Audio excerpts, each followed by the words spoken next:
Muito polêmico no Flamengo, pois é. Teve jogador do Flamengo sendo acordado pela Polícia Federal, está sendo investigado.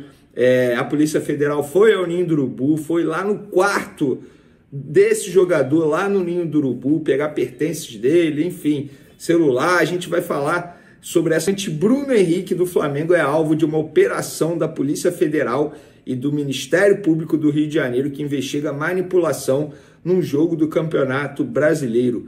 O jogador é suspeito de ter tomado cartões no confronto entre Flamengo e Santos no dia 1º de novembro de 2023, pelo Brasileirão, para beneficiar apostadores. Essa matéria é do G1.com, tá, pessoal? Na partida do ano passado, disputada em Brasília, Bruno Henrique entrou em campo pendurado com 2 cartões. Ele levou amarelo por falta e Soteldo aos 50 minutos do segundo tempo, quando o Flamengo já perdia por 2-1, ele reclamou depois do cartão de forma assintosa com o árbitro Rafael Klein e imediatamente foi expulso. Mais de 50 policiais federais cumpriram na manhã dessa quarta-feira 12 mandados de busca e apreensão. Não há mandados de prisão, isso precisa ser ressaltado, em endereços no Rio de Janeiro, Belo Horizonte, Vespasiano, Minas Gerais, Lagoa Santa, também Minas Gerais, e Ribeirão das Neves, Minas Gerais. Entre os endereços que são alvo da Polícia Federal no Rio estão o Ninho do Urubu, o CT do Flamengo e a casa do jogador do Flamengo, no caso Bruno Henrique, na Barra da Tijuca, zona oeste da cidade. Bruno Henrique estava na residência onde foi apreendido apenas o celular. Outras pessoas no alvo são Elias Bassan Henrique Mosquete do Nascimento, Andril Salles Nascimento dos Reis, Douglas Ribeiro Pina Barcelos e Max Evangelista Amorim, residentes em Belo Horizonte, que é a cidade natal de Bruno Henrique. Todos são ex-jogadores ou jogadores amadores de futebol. E os valores chamam a atenção porque são valores pequenos. Vamos lá. Entre os valores identificados de apostas para Bruno Henrique tomar cartão no jogo estão os seguintes: 3.500 para ganhar 9.150, um lucro de R$ 6.100. Outra aposta de 2.300 para ganhar 7.000, que seria um lucro de R$ 4.700. E mais uma aposta de 1.500 para ganhar 4.550, que seria um lucro de R$ 3.050. Vamos trazer o lado do Flamengo, já eu comento essa situação. O Flamengo emitiu um comunicado oficial e disse o seguinte, que tomou conhecimento nesta data, ou seja, hoje, da existência de uma investigação ainda em curso versando sobre eventual prática de manipulação de resultados e apostas esportivas. O clube ainda não teve acesso aos autos do inquérito, uma vez que o caso corre em segredo de justiça, mas é importante registrar que, ao mesmo tempo que apoiará as autoridades, dará total suporte ao atleta Bruno Henrique, que desfruta da nossa confiança e, como qualquer pessoa, goza de presunção de inocência. O Flamengo esclarece, por fim, que houve uma investigação no âmbito desportivo perante o STJD, a qual já foi arquivada, mas não tem como afirmar que se trata do mesmo caso e aguardará o desenrolar da investigação. Importante esse último parágrafo. O atleta segue exercendo suas atividades profissionais normalmente, treina e viaja com a delegação nessa quarta-feira para Belo Horizonte. Pessoal, isso é uma investigação. Eu vou falar aquilo que eu sempre falo nesses casos, o caso do Paquetá, o caso até mesmo do Luiz Henrique, atacante do Botafogo, que o portal UOL está fazendo várias matérias sobre essa situação, envolvendo também o jogador do Alvinegro. Gente, até que acabe a investigação, não tem como a gente dizer que ele é culpado, que ele é inocente, é esperar a investigação acabar. E aí a investigação acabando, obviamente a gente vai comentar aqui o resultado da investigação. O que eu posso dizer é o seguinte, o jogador tem que jogar, tem que ser relacionado. Eu acho que isso tudo parte do próprio jogador. Do próprio jogador. Se o jogador se sentir à vontade e com cabeça, com mental, para poder entrar em campo, exercer a sua profissão, exercer a sua função e ajudar o Flamengo, que no caso é o time, no Luiz Henrique, Botafogo, o Lucas Paquetá, o clube dele lá na Inglaterra e também seleção brasileira, eu não vejo nenhum problema. O problema é se essa situação afetar o mental do jogador, o psicológico do jogador, e isso acabar sendo refletido dentro de campo. No caso do Lucas Paquetá, eu acho que está refletido dentro de campo. Coincidência ou não, depois que iniciou esse processo de investigação, o Lucas Paquetá não conseguiu mais performar. O Bruno Henrique, talvez ele já soubesse dessa investigação, não sei, estou dando um exemplo aqui, hipoteticamente falando.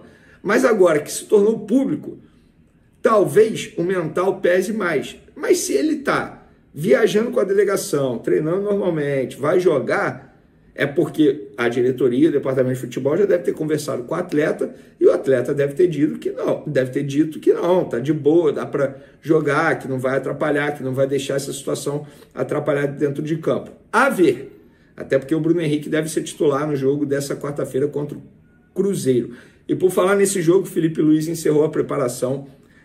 Repito o que eu disse na introdução, 5 jogadores do time titular não vão nem viajar. Amarelo para beneficiar apostadores. E Bruno Henrique, hoje, numa operação deflagrada pela Polícia Federal de Brasília, né, com sede em Brasília, porque o jogo foi lá, Flamengo e Santos em Brasília, o Bruno Henrique, nesse momento, investigado, repito, todos gozam de presunção de inocência. Mas nesse momento a gente tem 2 jogadores da seleção brasileira e um ídolo da maior torcida do Brasil nessa situação. E o Martim Fernandes, desde a madrugada de hoje, está apurando o caso e conta tudo para vocês. Boa tarde, Martim, bem-vindo. Boa tarde, Zeke, boa tarde a todos. Pois é, hoje de manhã a Polícia Federal cumpriu 12 mandados de busca e apreensão. Ninguém foi preso, ninguém foi conduzido de maneira... não teve condução coercitiva. Foram mandados de busca e apreensão cumpridos no Rio de Janeiro e em Minas Gerais. Bruno Henrique e mais várias pessoas ligadas a ele, irmão, cunhada, amigos, pessoas que jogaram com ele, por suspeita, é importante dizer que o termo é suspeita, o Bruno Henrique não foi indiciado, não está acusado, muito menos foi condenado, ele está só sendo investigado. A suspeita que há sobre o Bruno Henrique é que ele tomou o cartão num jogo contra o Santos, Flamengo e Santos pelo Campeonato Brasileiro de 2023, segundo turno do Campeonato Brasileiro. Esse jogo foi em Brasília, no Mané Garrincha. A suspeita é que o Bruno Henrique tenha tomado cartão para beneficiar apostadores. Esses apostadores, segundo a investigação da PF, seriam pessoas do entorno, da convivência dele. O que essa operação de hoje pretende estabelecer é a conexão entre o jogador e os apostadores. Como se chegou a essa suspeita?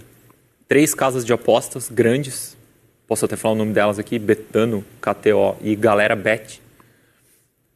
Os sistemas dessas empresas, os algoritmos, perceberam alguns fatores que chamaram a atenção. Então tem criação de contas num período de 24 horas antes do jogo, e essas contas fizeram um tipo específico de aposta, que seria em o Bruno Henrique tomar cartão. A concentração de apostas no mercado de cartões numa dessas empresas, 98% das apostas em todos os cartões do jogo estavam concentradas no Bruno Henrique. Numa outra empresa dessas, 95% de tudo que se apostava em cartão era no cartão do Bruno Henrique. E na outra, não tem detalhado o número, mas diz um alto percentual. Então essas empresas levantam essa bandeira vermelha, né, avisam, tem um problema aqui, e esses dados vão para a IBIA, que é uma sigla em inglês para International Betting Integrity Association, que é uma associação, tipo um sindicato de empresas de apostas, que congrega todas essas informações vindas das empresas de apostas, e essa entidade avisa a CBF, a FIFA, a Conmebol, porque não tem como a CBF falar com todas as empresas de apostas, porque são muitas. Então elas têm uma entidade que as reúne, e as informações estão reunidas ali, e essa entidade elabora um relatório que vai para a CBF. Esse relatório está publicado no GE, eu tive acesso a esse relatório, publiquei lá. E aí a CBF recebe essa informação em julho desse ano, final de julho, começo de agosto, e envia para o STJD, para a Polícia Federal, para o Ministério Público do Distrito Federal, que é onde aconteceu o jogo. O STJD, no primeiro momento, analisa o caso do ponto de vista esportivo e com as ferramentas que a justiça esportiva tem, que é olhar o jogo, né? Eventualmente ouvir o clube, ouvir o jogador, ouvir o árbitro, mas... E conclui que ali não tem motivo para... não tem indícios de nada mais forte. Porque, de fato, se você olha o lance, o Bruno Henrique toma um cartão amarelo, por uma falta dura, assim, né? Uma falta de cartão amarelo mesmo. Você olha uma falta de cartão amarelo. E em seguida ele reclama com o árbitro e toma o vermelho. Então o STJD não viu ali indícios, aí a gente está vendo o lance, indícios de algo mais concreto, porque de fato a justiça desportiva não tem como quebrar sigilo, ter acesso ao celular do jogador, tudo mais. E aí o STJD não investiga. Mas a Polícia Federal, que aí sim tem os meios, a Polícia Federal começa a investigar e chega avança ali, apura que as apostas foram feitas por pessoas ligadas ao Bruno Henrique. E aí pede para a Justiça essa busca e apreensão, esses mandados de busca e apreensão que são emitidos hoje, aí a PF cumpre. Então, a partir de hoje, a gente vai saber qual era a real ligação entre os jogadores e os apostadores. Tinha diálogos, tinha conversas, tinha ligação, tinha promessa. A gente vai saber a partir de agora. A gente não pode tratar o Bruno Henrique como culpado de jeito nenhum. Ele é investigado, ele está sob suspeita. E o que a PF apreendeu hoje vai ser analisado, vai ser periciado, a partir dali vai saber. Não se tem hoje suspeita de que o jogador tenha obtido alguma vantagem. Que é um caso visto pelos investigadores da Polícia Federal com quem eu falei hoje, muito parecido com o do Lucas Paquetá na Inglaterra. Embora na Inglaterra o Lucas Paquetá esteja sendo investigado pela FA, seja uma investigação esportiva, não tem investigação criminal em curso na Inglaterra. Os 3 casos me parecem bem semelhantes, né? 3 jogadores acusados de tomar um cartão para beneficiar apostadores. Que eles, supostamente, da convivência deles. Porque supostamente os valores envolvidos, para o nível do que esses 3 atletas hoje são remunerados no futebol, é um dinheiro muito pequeno. Não para a média do brasileiro, tá? Que as pessoas me entendam o que eu quero dizer. O dinheiro está no nosso site, o valor das apostas. Para esse nível de remuneração que esses jogadores recebem... R$1.500, R$2.000, R$3.000. A soma dos valores do Luiz Henrique seria R$40 mil, por exemplo, a suspeita. Isso que o UOL publicou que um parente, um tio do Paquetá teria feito um pix. Do Bruno Henrique é menos ainda até do que isso. É menos ainda que a gente já publicou. É importante dizer que esse dinheiro não vai para esses jogadores. Perfeito, mas ainda assim, eu acho que isso é o menos importante, assim, o valor. Porque se o jogador aceitou levar um cartão, e que para mim isso é se vender, ainda que não para receber o do bolso, mas que um terceiro receba, isso para mim é se vender. É que cria uma outra linha de investigação, como o Martin disse, né? Perfeito, eu só acho assim que se caso... Não muda nada no final das contas, eu acho que concordo com você. Perfeito. Se o jogador aceita... mas é só um cartão. O cartão ele vai comprometer... Por exemplo, o Bruno Henrique estava pendurado nesse jogo. Estava pendurado. Então, assim, o cartão tira um atleta de um próximo jogo, faz com que ele atue de forma mais cautelosa na partida. Levar um cartão, ceder um escanteio, atrasar uma bola de propósito, esse tipo de coisa toda contamina o jogo. Muda o curso do sistema. Muda o curso do jogo. Porque você passa a não acreditar naquilo ali. Isso. Perfeito. E eu queria fazer um histórico. Primeiro assim, a gente passou o lance, né? Essa imagem, ela é uma mera distração para a gente olhar e ver o lance. Ela não vai provar nada. E essa é a minha divergência respeitosa, por exemplo, que eu tenho com o John Textor, dono do Botafogo. Quando ele diz que há manipulação no futebol brasileiro, ele tem fatos para corroborar isso. Basta olhar que há um ano, 7 jogadores foram punidos por manipulação esportiva, fruto da investigação penalidade máxima do Ministério Público de Goiás, e estão voltando a jogar agora. Então, assim, afirmar que há manipulação no futebol brasileiro, você está sustentado por fatos de que há manipulação, né? Isso está comprovado, inclusive, pela Justiça. Só para concluir. Então, assim, a minha divergência com ele não é que haja ou não haja manipulação, é de que a imagem dos lances por si só, ela não vai ser suficiente para você chegar a uma conclusão. Por mais que você possa desenvolver um software, como a empresa francesa que ele contratou, tenha um software que ela, a empresa, acredite ser capaz de, ao enxergar uma partida, né, o olho, né, o the eye, como eles falam, e apontar esse lance aqui está manipulado, esse lance está manipulado, porque ela enxerga uma anomalia estatística, por exemplo, jogador que faz 10 desarmes por partida naquele jogo não fez nenhuma.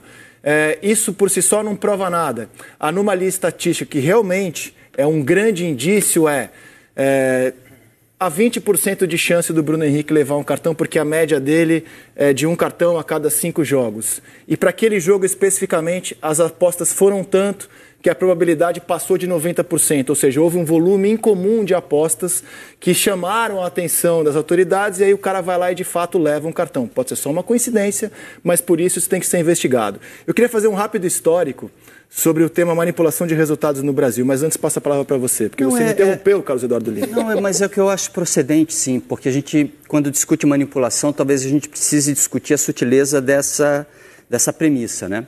Um clube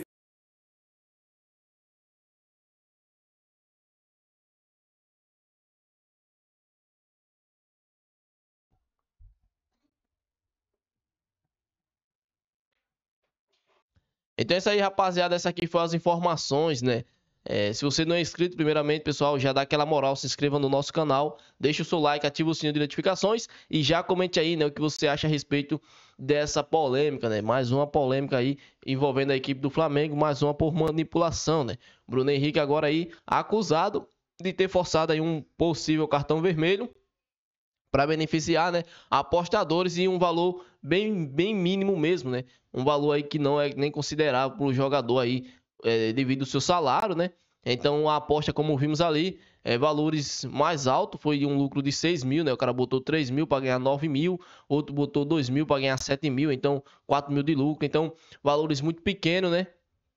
Que o jogador acabou forçando esse cartão vermelho, beleza? Eu quero saber aí a sua opinião, pessoal, sobre isso aí, né? Qual atitude deve ser tomada, né, com o jogador que faz esse tipo de coisa. Comente aí, deixa a sua opinião, que é muito importante, tá bom? Esse aqui foi o nosso vídeo. Se você não é inscrito, já se inscreva também aqui no nosso canal, dá aquela moral, pessoal. Deixa o like aí e comenta, tá bom? Comenta bastante nesse vídeo, também deixa muito like. Eu conto muito com o seu apoio e com a força da nação rubro-negra. Então, comenta, deixa o like, curta o vídeo, que é muito importante. E também não esqueça de deixar a sua opinião sobre essa situação aí do Bruno Henrique. Opine aí o que você acha, né, de toda essa situação, beleza? Essa aqui foram as informações, espero que vocês tenham gostado. Se você não é inscrito, já se inscreva e até o próximo vídeo.